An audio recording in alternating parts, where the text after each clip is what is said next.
Joining us now, she's the head coach at Arizona State after spending some time as the assistant up in Texas. Of course, was a former head coach, Ball State, a former All-American at Notre Dame. Our good friend on the show, Megan Bartlett, joins us here for our traditional get-together, but in a different location.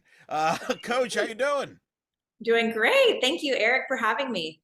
Well, This let's is go. It a is. treat every year. Every year, this has become a nice tradition. Different location, a new title for you. How does it feel to be back to becoming a head coach again? Oh, I love it. I love it. I got to put the most amazing staff together in Tempe. Feel very blessed. Let's begin with that process. Take me through that process of ending up at Arizona State. Obviously, you were at the World Series with Texas, had a great run there as an assistant, and now you're in the Pac-12. So just take me through that process of the head coach. I know you were always in the back of your mind. You thought about, hey, maybe I'll be at a head coach, but I knew that it was going to be a specific place. You weren't just going to be a head coach anywhere. It had to be something unique. So just take us through it. Absolutely. Yeah, we were really kind of grinding away at the World Series, and Jimmy Colitis is actually a good friend. And I spent some time actually talking to Coach White and Coach Singleton about it. And actually, our wonderful sport AD at Texas, Rob Novak, about kind of, in coaching, it's going to be beautiful weather, um, a program that's historically just won multiple national championships, and but really kind of try to be thoughtful about the logistics of that was farther away from my family, which I wasn't sure I quite wanted to do. And then they both encouraged me to go for it, jump in. And the bonus was that I got to keep Jimmy Colitis on staff. So, and that was a big factor. He is one of the best recruiters in the country, and somebody that I respect and trust. So I took a shot, and here we are. What was it that stood out when you went through the process at Arizona State that you're like, "Woo, yeah, this is a no-brainer." Yeah, I really actually love the people I work for. Ray Anderson, Ken Lanfear. I think they really get the human pieces of this profession right. I really think they do right by these kids, um, at Arizona State. So immediately, things that stood out to me were these were really, really bright people, um, who understand the value of a strong locker room. And I think the work and sometimes the sacrifice that goes into that. And I think they support their coaches the right way. So immediately, that first conversation I had with Ray and then with Ken, I was like, oh my gosh, these are my people. And then, of course, the first time I actually got to Zoom and meet the team as it, the transition was crazy, but the team as it was at that point, the girls were amazing. And you can tell that value on culture and family and being strong, independent women that immediately came through on that first meeting I had with them. And I was like, oh my gosh, I found my place and my fit. So, um, the weather's gorgeous and it's a beautiful campus and a great degree and a program that's won, and all of those things you can, from the outside looking in, were very easy to evaluate and want to be a part of. But again, it was the people that pulled me another. What do we think, Eric? 800 miles west. I'll take your word I for it don't on the know. geography front there. I'm not as I familiar with don't the know. Austin Tempe Math area. is not my strong A little suit. bit, probably a little Sorry, further. sorry, Deanna. Um, Notre Dame degree and all, but yeah, I don't think that the move west was ever something I envisioned. I thought probably my career path would head into the Big Ten, the ACC, possibly the SEC one day, but I'm sure grateful that it brought me here. Well, you mentioned Jimmy Colitis. He was on the previous staff, obviously, there. So he knows that program inside out. He knows the Pac 12 inside out from his Yes. time at not only at Arizona State, but at Oregon. So take me through that process because that was your first big move. And everybody was wondering once you got the job, can you keep him? Can you convince him to stay? So Yep. just take us through that process because if I remember correctly, when you got hired, he was with Team USA at the time, I want to say, or really He was. at Good that point, memory. right? Yeah, he Yeah, was up at the Canada Cup. at the Canada Cup. So take us through that process and how long you've known Jimmy because you two have known each other for a while. Yeah. Yeah, we met 5 or 6 years ago, actually at the baseball convention. That winter, I decided to, you know, try to educate myself on, both facets softball and baseball. So we were both at ABCA in Nashville, and I was hanging out with a dear friend of mine, Josh Bloomer, who's now the hitting coach at South Carolina. And he said, "Hey, have you ever met Jimmy Colitis? We're going to go to lunch." And I was like, "Oh my gosh, I haven't. But I'd love to." And sat down at lunch and hit it off. And I feel like whatever karma, something in the universe, I spoke this whole transition into experience. Because I remember I went home and I was talking to my husband, Mike, and I was like, "Okay, so I met this guy. I want to work with him one day." And I have, in random conversations over the last few years, because it'll just come up. It's like this fun coaching game everyone plays. Like, if you were a head coach, what would your dream staff be? And mine happened to be Jimmy Colitis and Jeremy Manley. And here we are. So, but yeah, I think, so Jimmy and I had just become friends. We had we're both head coaches at mid-major at the time. So we just bounced ideas off each other a lot, and there was some commonality there. And Coach Colitis is actually how I ended up at the University of Texas, right? He and Coach Singleton created this brilliant plan, right? They knew Chelsea was up for the Cal job, and Coach was going to need another female assistant. So COVID had happened, and all the coaches had kind of retreated into Zoom rooms, right? Like, let's just talk shop and talk ball, because there wasn't really obviously anything any of us could do. We couldn't even leave our house at the time. So yeah, Coach Singleton and Coach Colitis created this, like, it was probably started 15 or 20 of us. And as the summer went on, it grew. And long story short, that's how I ended up at Texas. That's pretty. Coach, That's pretty isn't wild. that wild? And then 2 years later, then I used my lawyerly skills to convince Jimmy to stay on staff. And There it is. There it is. A lawyer background. By the way, before people scream at us as they listen to this interview, it's 1,000 miles, Austin and Tempe. It is 1,000 miles. You're So my guess was right. There you go. But of course, Jimmy was a former assistant under Mike White, which we'll get to in a little bit later about Mike White and the influence there. They're different. Tell me about Jeremy Manley, because he was on your staff at Ball State there. So what was it about him? Because you mentioned you already had a staff in mind, I'm sure, if you became a head coach in Arizona State. I'm sure that also probably helped in the decision making. It's like, wow, this person knows who already has a vision for their staff and how things work. So you talked about Jimmy. How about Jeremy? What was it about him that stood out to you? I mean, Jeremy Manley is a world champion pitcher, right? So won a world championship with the New Zealand Black Sox, and then finished his career playing for Team USA. He is brilliant. He is so relatable, so humble, kind. His pitchers love him. So that's been a really cool process to watch. He has got, I think, what's going to be some pretty impressive talent in the pen right now that he gets to work with and train every day. But it's so interesting how he really creates this environment, I think, of safety in his bullpen. And those kids are really comfortable with him, and they love him, and they believe in him. And there's just a lot of trust in there. And so he's a really good coach. So not only is he technically excellent, and I have seen every pitcher I've ever seen work with him really flourish, not only physically with, adding dimension to their pitches and vertical movement, off speed movement, things like that, but just really how they grow and they develop as human beings. And I think he just is just this really confident, calming, factor in their lives. And this just like, because what they do is tough. They're at this really tough, place in their life, 18 to 22, and they're trying to figure their own stuff out. And the reality of, you're going to pitch at this level, there's a lot on your shoulders, and then helping walk them through the process on that side too. I mean, yeah, Jeremy is just exceptionally talented. So you'll have Jeremy run the pitching, Jimmy runs the offense, and I assume you're going to run the defense, just like as far as the process, as far as the staff. Yeah, I'll coach third. Coach K will stay in the dugout and cue his hitters up and make sure they have a solid plan, I think, heading up to the plate. And yeah, I spend a lot of time with outfield. Coach Sargent, Lonnie Sargent, is actually our volunteer coach. He was the head coach at Western Oregon for a long time. And he spends a lot of time with the infield. That's pretty good. I mean, you were at first base at Texas. Big adjustment. I mean, you've been at third base before, so it shouldn't be that big, right? I mean, I like third yeah, base. I figured. I'm not surprised by that answer at Yeah. all. I'm not Yeah. surprised at all. I haven't seen you coach in the past.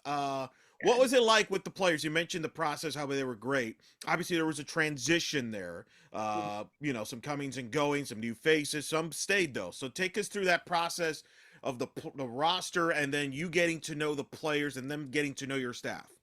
Yeah. We lost some really good talent to very much the ends of the country and all over the place. But the ones we kept can roll about anywhere, right? They're amazing. I mean, the first phone call I got after I got the job was the wonderful Yanni Acuna. And she was like, Coach, I'm so excited to meet you. I'm your right fielder. I'm in. Let's get it. Tell me how I can help recruiting and all the things. I mean, Yanni is just all the things. I mean, she is so talented. She's a wonderful leader. She's the hardest worker on the team. I mean, the kid is really just a dream to coach.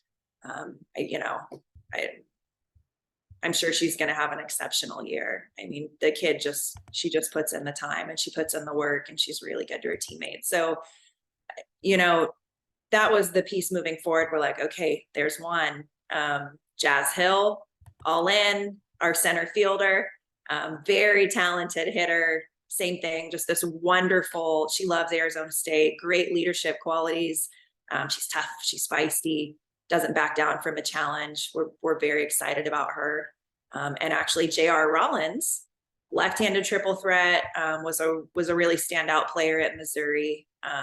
Made the transition last year. I expect really big things from her too. She'll make the move to third base. And I think she's going to have some of the better range in the entire country at third base. Just very athletic, very twitchy, a great forward mover. Can take away the bunt, can take away the 5-6 hole. I think she's got a lot of similarities to Mia Scott, actually, in that realm. So, McKenna Harper's back, Emily Casares, Hallie Harger. I mean, it's interesting. So for having so many new kids, we also have a ton of veteran talent still here. A lot of fifth years, a lot of seniors, and kids that have won at a really high level. The pitching staff is, outside of Marissa Schold, who we were so thrilled to keep. Marissa is she's a Sun Devil. Same thing, like so proud to be here, loves it. She's a great kid, works her tail off, great two-way player for us. I expect her to, not only have a really nice year on the mound, but she'll hit a little bit for us too. She's got some good pop in the bat. The pitching staff, then you really go into, I think, a lot of talent. It's just a lot of untested talent at this level. Kylie McGee was a kid that, was committed to the previous staff. She is a amazing kid, super talented young one. She's a legacy Sun Devil. All her older brothers, played football and baseball here, and she comes from the Marty Tyson's team, the Corona Angels, and we're super excited about Kylie. Again, she's a freshman. She's going to be young, and that'll, I'm sure, come with some growing pains, but crazy amount of talent. And then you've got Mackenzie Osborne from Virginia Tech. That kid throws upper 60s and has just got an absolutely crazy movement, rise drop, couple change ups. She's interesting. She's kind of like the how we say effectively wild a little bit. The ball moves so much, but we're excited about Mac. I think it's been a happy fit. Jeremy's been amazing with her, and I think she's going to do some really good things. Kenzie Brown, transfer we got from Tulsa, from a really small town in Illinois, 60 people. She jokes that her family's half the town. A kid that I actually went through the recruiting process with, and at the time Tulsa was top 25, and I lost her at Ball State, and I think I actually cried tears over that one. And then here we are, 2 years later, and I'm excited. I mean, that kid throws a beautiful low rise, mid 60s. It's a super deceptive pitch. She's got a good little change up. I think she's going to be able to help. She's pretty exciting. And then, of course, Deborah Jones from Ball State. So happy to have, Deb's just back in the mix and in the fold and in the clubhouse every day. She is a complete complement to all the rest of the pitchers.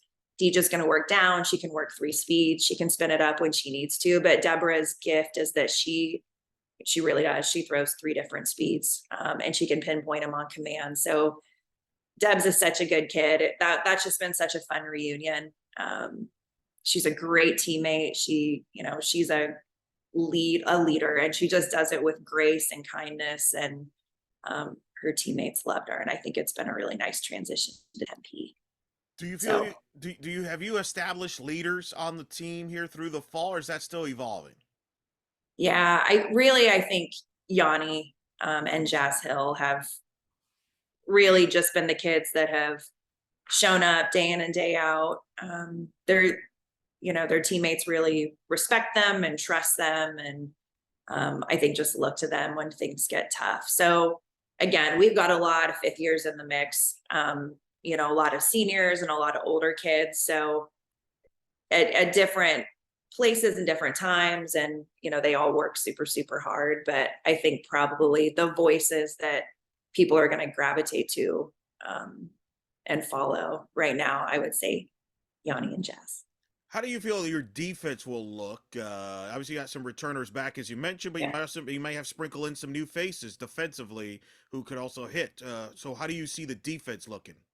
Yeah. Well, Gianna is actually one of our transfer catchers from Boston College, and she is a rock back there. We're really excited about Gianna. She was a last minute addition to the roster in the fall, and she's done an outstanding job. So I think, the young ones, I'm sure we'll have some growing pains early. I mean, that piece I kind of feel like we're ready for. I don't know that we were ready for quite so much new this time a year ago at Texas. So that was definitely something that I took to heart, and I'm trying to learn from. Just manage the expectations, right? Heading into the first couple of weeks, and people are going to play different positions, and we'll figure those pieces out. It's a super veteran outfield, so we can check that one right off the box. I mean, Jazz Hill and Yanni are 2 of, I think, the better defensive outfielders probably in the country. They're pretty good at what they do, and they can hit. So in that respect, I'm like, coach the outfield. It's good. No, no, they're pretty awesome. And Emily and McKenna can hold their own out there too. In the infield, it's going to be a battle, especially up the middle for a shortstop and second base. I think if we can we've spent a lot of time trying to just be very fundamental and make sure we're in rhythm and being good movers, being on time with our footwork and things like that this fall. So we'll see who steps up. That's just going to be the reality of that situation right now. We've got kids with, it's interesting. We've got, Savannah Price has just got a lot of tools, right? She can hit a little bit. She's a lefty triple threat. She can get in a lot of different arm slots to get rid of the ball. She can defend the ball right at her. She's going to have a real good shot to play. Hallie Harger's a 5th year for us, and I don't know that the range is quite as good as Savannah, but if Hal can just, run the defense, defend the ball right at her, give us some production offensively, she'll have a real nice shot. So, I'm sure there's somebody in there I'm missing right now, but it's all going to be who's going to get in and just compete when the lights come on. I don't need fancy. Our pitching staff, I think, is going to be all right, but we just need to make sure we take care of the ball right at us. Plus, it sounds like you're creating that versatility too. That will create some depth where you have players that can play multiple options. Yeah. Oh my gosh. Yeah. That's one thing I think that, and as we move on in the recruiting process, obviously with 11 new ones this summer, it was a little bit of a crazy grab. But we love athletes, right? I love kids that can help the ball club in a lot of different ways. Jordan Van Hook was an outfielder most of her career, and she actually made the move to first base. And she's doing a really good job for us. So yeah. Kids that, are elite movers in one facet, for the most part, tend to be elite movers, right? In the other facet. So that's pretty good. How do you think you're different today than when you were a head coach at Ball State? Well, I definitely got an education the last couple of years. working with Coach White at Texas. But I think every time you play or coach, right, a different level of the game, the elements of it's always going to get faster. I mean, that's what we know, right? Pitches are going to come in a little bit hotter. They're going to break a little bit more sharply. Balls are going to come off the bat a little bit quicker. And then it really, I think, becomes how you start to prepare your team, right? We have a limitless amount of information out there now as coaches. So I think finding what is helping you create the most succinct and effective game plan, and then how you're communicating that to the kids. Because the reality is we play a lot of high level ball really quickly, and it isn't football. Like, we don't have a whole week to prepare for the next team, right? So making sure that you're training well-rounded hitters with very good adjustability. Can they hit the drop? Can they hit the rise? Can they hit off-speed pitches? So that by the time you implement a game plan, it's not recreating the wheel every week. I think those things are important.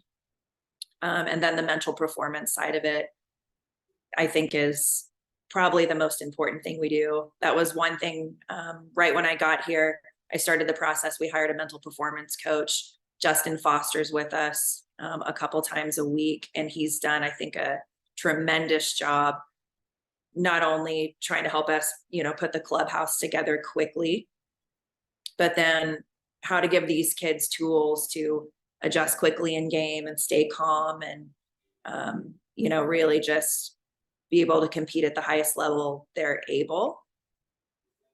But the mental performance side it's incredibly important.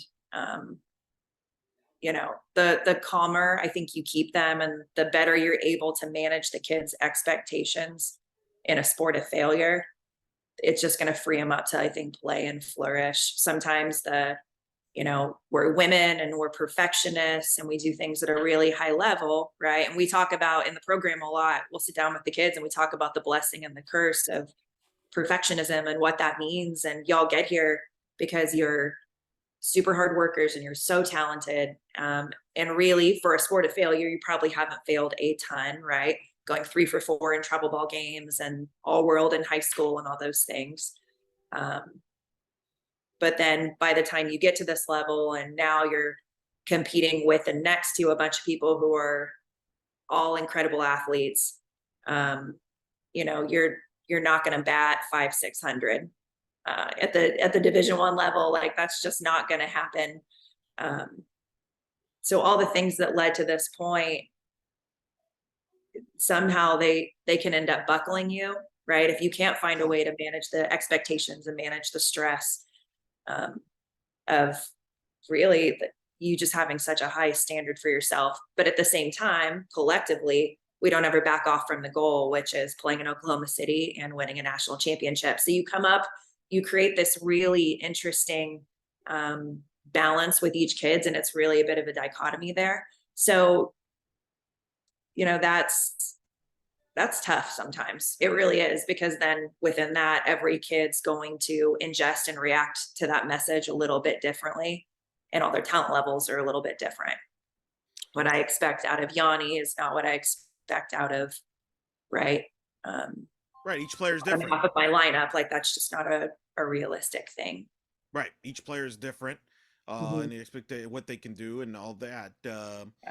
You mentioned the World Series. You were there just last year with Texas at OKC. They made that incredible run to the championship series, made the run really throughout the postseason on the road, winning at Washington on the road to start, going to Arkansas, winning the Supers, getting away to the Champ Series. Did you even have a minute to reflect on that run? Because I know shortly after that you got this Arizona State job, but that was a heck of a run, and probably helped you in a way get in position to get this job to some extent, because people obviously were showcased there, and that was one of the reasons why you left the head coaching job to join Mike White and join his staff, is to get to Oklahoma City and learn from Mike White. So, I mean, what was that like a year ago for you? It was amazing, incredibly grateful. I learned so many incredible things from Coach. So the World Series in itself, wow, like, what an absolute sprint of competitiveness on our end. So much preparation, right? It was, and it was crazy to think about that. I think we had 3 Big 12 teams Yep. actually in the World Series at the end. So those scouts, I didn't have to kind of stay up till 2 a.m. I could kind of clean it up with some recent hitting film, and I feel like we had a solid game plan. But yeah, it was a lot of preparation and trying to keep the kids focused, but just honestly pretty loose. That was it was a fun journey to watch, because from the time we were on the road at Washington, that was a lot of like women on a mission. It was feisty and fiery, and we're going to go get somebody, and we're going to prove everybody wrong. Which honestly, in some interesting, weird way, I think kind of reignited a flame, or like kind of put a lot of wind in the sails, because that's just that particular group. It's kind of how they were wired. Like they thrive in that element a little bit. Mary and Haley and Nay, and they wanted to be the first, and they wanted to be standing in OKC at the end. So they go into Washington, and it's like fight and fire and crazy. And, we're just trying to really calm, I think, the adrenaline and the nerves a little bit. We, win the regional, we're off to Arkansas. And that's a tough place to play. I mean, Coach Deifel's got a great setup there. It's a beautiful stadium. My goodness, it felt like there were 10,000 people in the place. I think there were just like 3,000, but they're the woo pig and screaming the whole time. But it was really the same thing. It was that it's so interesting by the time you get to the super and that 3-game set, how much of the chess match matters when you use what pitcher when, our plan for each of the pitchers. So I really felt like that was kind of a test of our intellect and the kids' ability to make in-game adjustments, trust our plan, trust our process. That was a cool thing to watch happen, right? Because I feel like the kids were with us every step of the way, no matter what it was. Like, okay, well, front of the box, back of the box, we're going to sit on this pitch. We're going to, this pitcher in, this pitcher out. And the kids were like, okay, yeah. And that's a cool thing to watch, because that doesn't happen overnight. Like you really, that's the product of, I think, many months, and really for those older kids, years of really having them own their process a little bit, which I think is something that Coach Singleton does really, really well with hitters. And obviously Coach White does super well with the pitchers, right? Like they were very much operating as a unit and a staff. Haley, man, that kid is all Haley Dolcini. Like that kid is just all guts, right? Like quite literally, I think ended like threw her arm off in game 2 there, got that an amazingly gutsy win. But she was, if you notice in game 3, Haley was standing right next to me, cueing Sophia every single pitch. She was cueing her to breathe. She was cueing her to lock in. She was cueing her to, right, just whatever it was. Haley's going to make just a really, really good coach one day.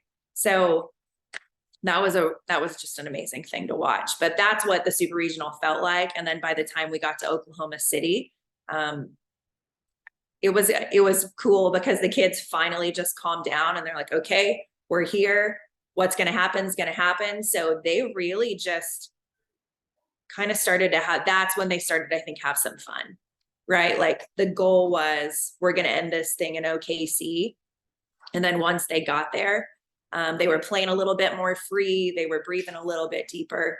And so then we just try to give them the game plan, keep them relaxed. There's so much about that environment. There's so many distractions and things kind of pulling at your time and pulling at your attention, and your families are all there, and everyone's, staying in the hotel, and there's fans all over the place. So it's this really, it's an amazing environment. It's such a cool thing for the sport, but it is definitely kind of a trick about, again, just trying to keep the kids calm, but locked in, and just making sure that they were enjoying it, but not enjoying it too much, or it's just, if you've been, you've been. So there's just a lot. It worked out. Happening. I don't know if but they were having fun.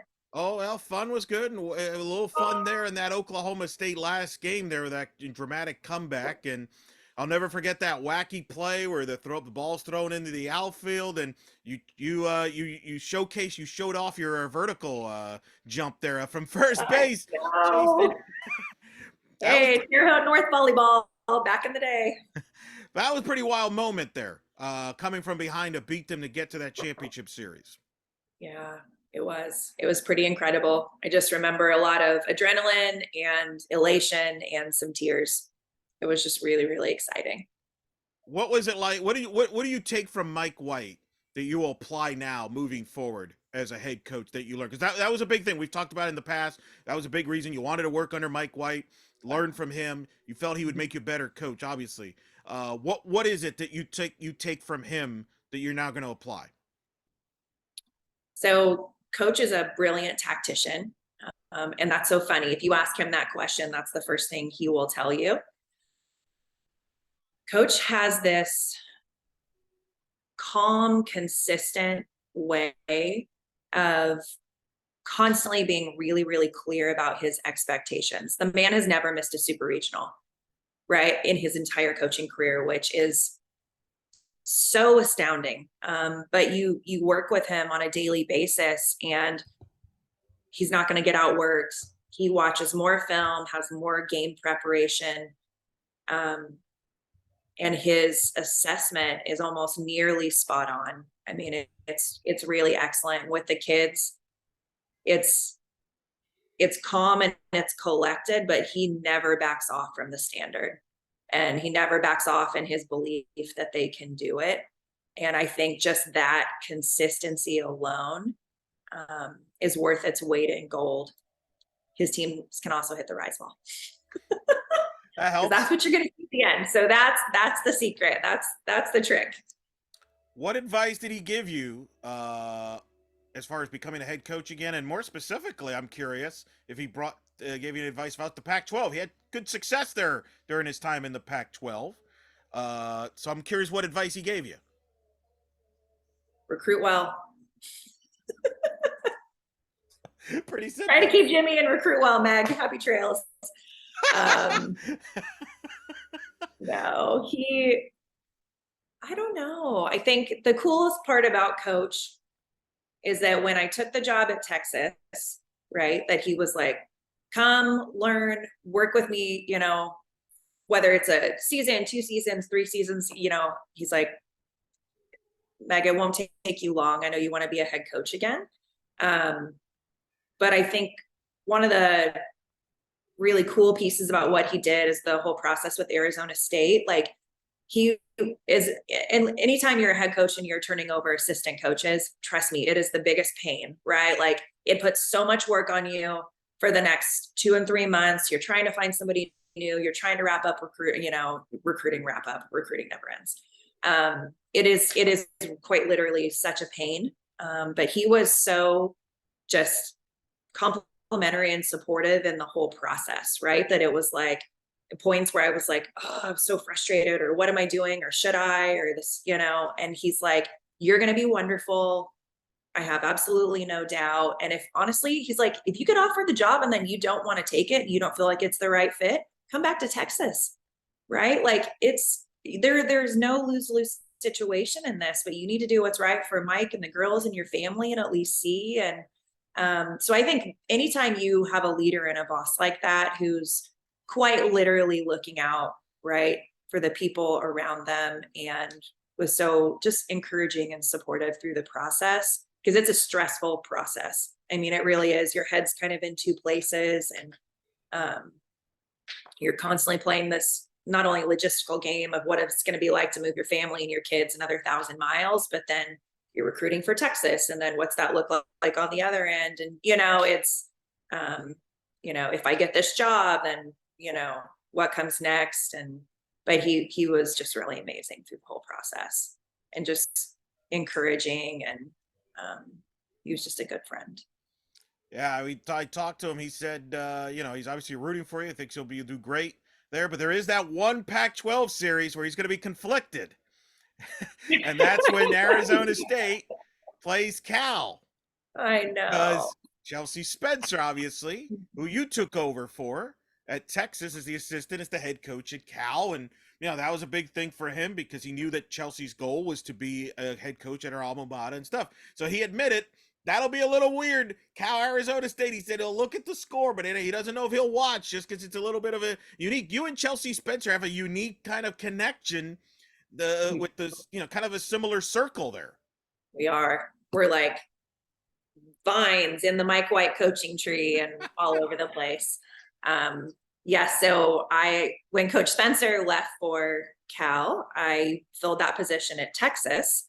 And then the first staff she hired at the University of California was Mitch Roberts and Rebecca Mueller, who were my assistants at Ball State. So our coaching trees, like we're part of coaching, big coaching tree. And then, we have a ton of, shared people who we've worked with that we love. They're just super important to us. And then of course, Coach Spencer is really close to Coach Jimmy because they worked together for so long at Oregon. So we just are, for better, for worse, like we are just, we're connected. There we are. That's kind of wild. That's right. I forgot Jimmy and Chelsea were together at Oregon as well. That's like a big reunion going on. Yeah. At some point, it'll be a great party. I can promise you. That lineup exchange card might take forever with some of the conversations that take place there. That's going to be pretty wild. Let's talk about the schedule a little bit. You open up in San Diego, where San Diego State's playing there. You got Notre Dame. You got San Diego State, as I mentioned, Memphis, CSUN among there. Notre Dame. You're going to play Notre Dame. Oh, the alma mater. Have you played your alma mater? Yeah, you have played your alma mater before, but not in a while. That's still kind of unique when you play them? Oh, always. Because it just brings, I have so much love for Notre Dame and it brings back so many amazing memories. And then you see Deanna coaching third base, who I swear looks exactly the same, right, as she did a hot minute ago. So I'm like, and then, she'll make a look at somebody and I'm like, oh, I'm in trouble. What did I do? Like, no,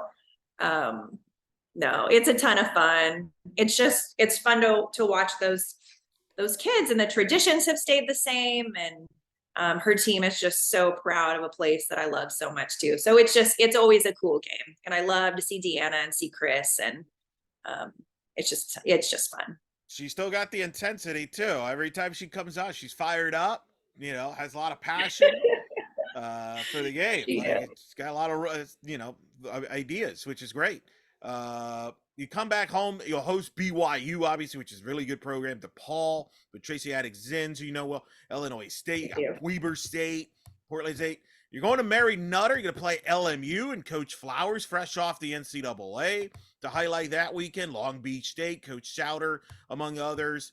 I'm going to skip ahead to some of these. You got Boise State coming to your place with Coach Schultz and company. Houston comes to your place. Charlotte comes there. Sharona McDonald and Michigan State. Nicole Dixon and New Mexico.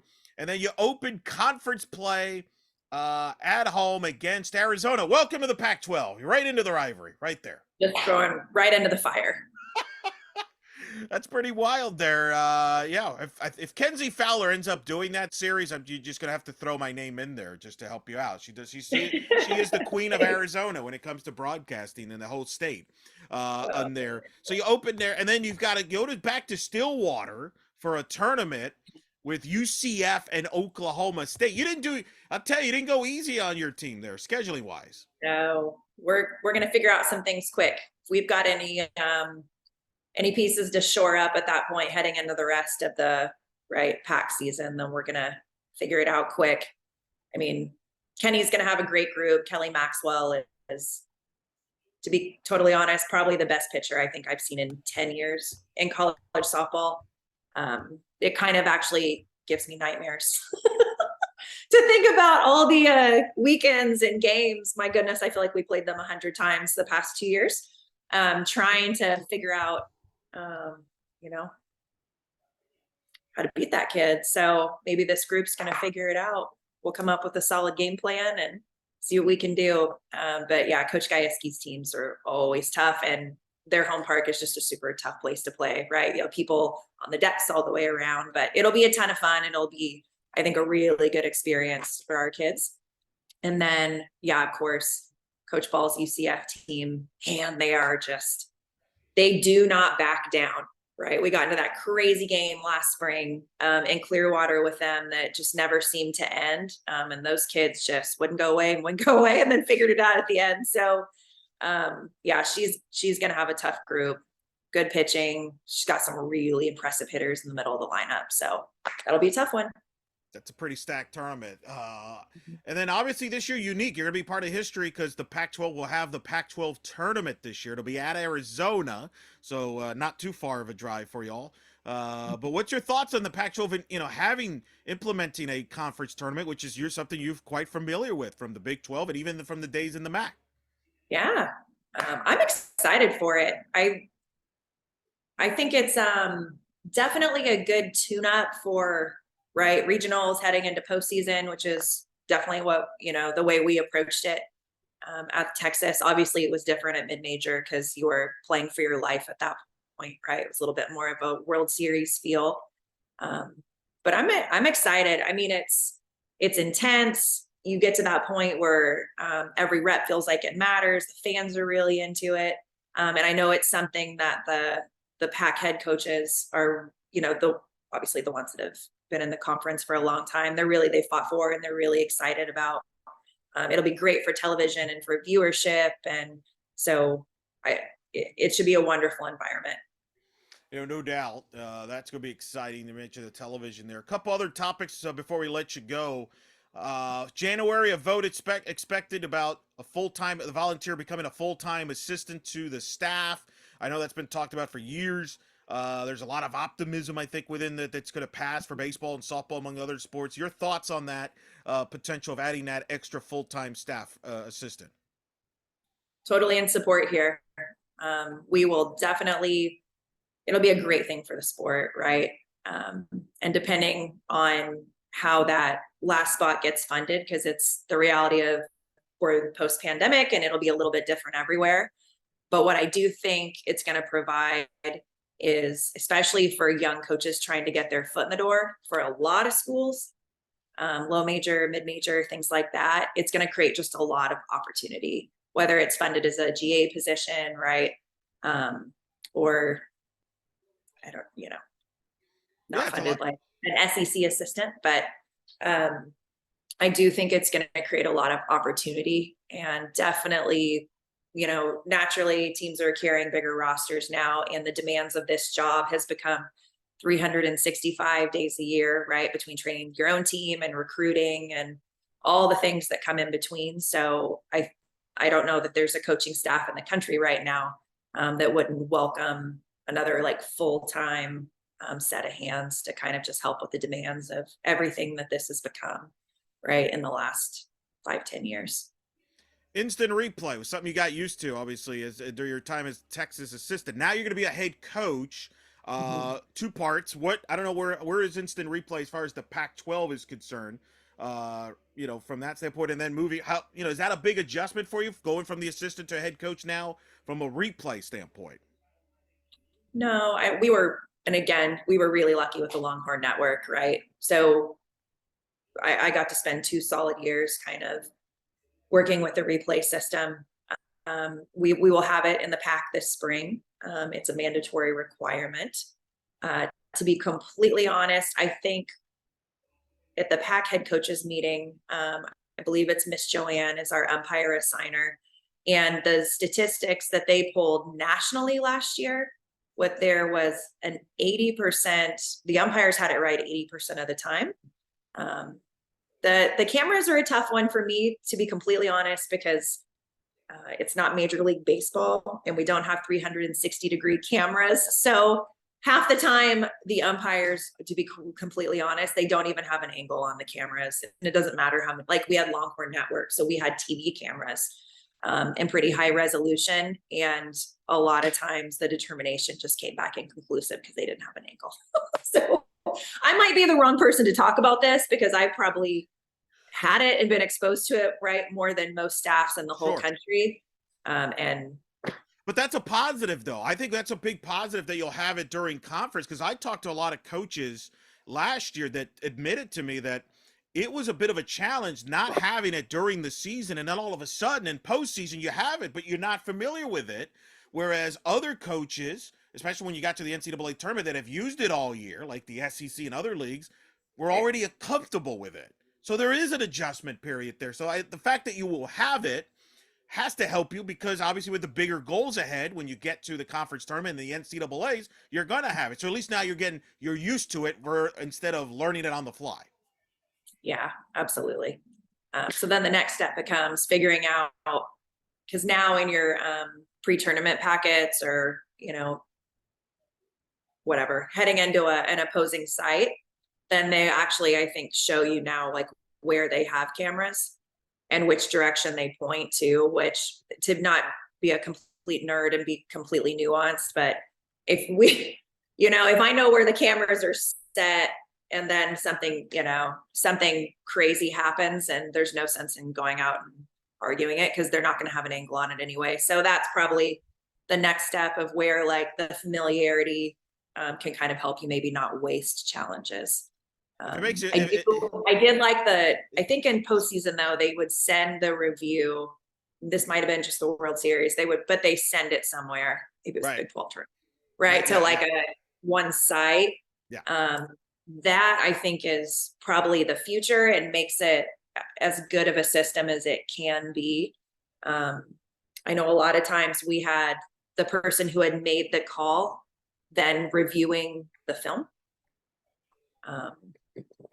And I think that's kind of a weird element, right? Because too many times, I think quite possibly maybe the human element of not wanting to be wrong maybe factored into that slightly. So there's some things to hammer out. Again, one of those, it was not going to be a perfect process from the beginning. It's good for the sport, but it's also nice to know that we have officials that are getting it right a high percentage of the time too.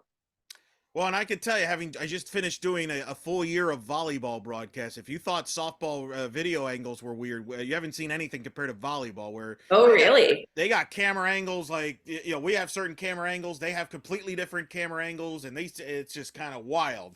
Okay. A lot of times. So trust me, softball's not as bad. That's one thing I've learned. It's not as bad as compared to other sports. Like volleyball, you're kind of like, wait a minute, what angle did they find that they were able to overturn that? But they have the challenge system over there, so whatever, that's their deal on that situation. Last thing before we let you go, what's going to be the keys for your team to accomplish your internal goals? Obviously, you have returning players that have had a lot of success.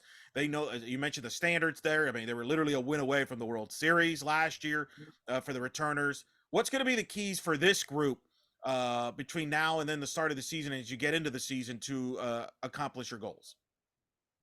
Well, first and foremost, crushing their off-season training. I know I feel that was a big factor that let us play at our best last June. I will tell you that Texas team last year, they absolutely crushed their winter break training, and it paid dividends by the time we got into May and June. So for all my little Sun Devils listening right now, you guys better be doing all your lifting and running. I think getting through the first 2-3 weeks of, the reality is we're settling in 11 new kids. If we get any transfers at break, then there'll be 1 or 2 more. That's a lot of new. And sometimes, right, how kids train every single day, for better or worse, isn't what shows up, under the lights. So I know that, crazy Clearwater tournament we played, last February, that was a big piece of it. I mean, we just had a lot of people that were playing and on the field that, to be completely honest, didn't see a lot of time by the time we got to postseason that last year. But we just had, there was 6 freshmen, 3 mid-year kids. You're just trying to figure out lineups and who's going to win spots. And sometimes the fall, and not a crazy transition like that, will kind of give you the answer to the test. And sometimes it takes a little bit of time to figure out. So if we can get through those 2-3 weeks of letting the lineup settle in, that requires a lot of different things. I think sometimes that requires some grace and patience. Sometimes that, for the kids who may not perform the way they want to and lose spots, we're probably back to grace. But putting the team first. I think there's just some hard conversations, right? And a lot of emotions that can come with that sometimes. And we just have to put the team in the program first, because we are here to represent this amazing university to the best of our ability, right? And then as the year goes on, I think just allowing them to compete. I think letting go of what was and moving forward into what is, because the reality is it's going to look different. If we finish this year in Oklahoma City, we lost some boppers. I think what we lost in power, we've hopefully gained kids, or started the process of training some hitters to have. They're just going to be harder to strike out, to be completely honest. Like we're going to be a little bit tidier to the rise ball. We're going to be able to hit change ups, ride time a little bit better, hit off speed pitches. So if we're tougher to strike out at the plate, right, over the hopefully the idea is overall production is going to go up, even though we're missing 25 home runs and a first team All-American. I mean, that's significant. Like it's not nothing, right?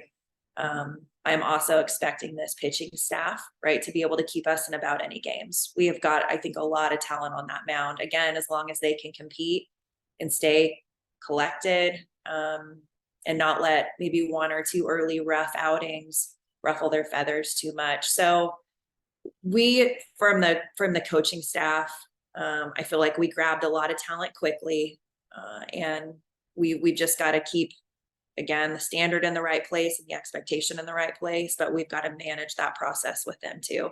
Because I by no means think that if we end this thing in Oklahoma City in June, it's going to come easy, right? That's what it's not going to do. So I think as long as, I'm showing confidence and composure in those things, and I'm ready for all the hard things that are going to come our way, and I can just have very clear vision, keep the kids calm, keep them confident, walk them through those things, we're going to have a shot.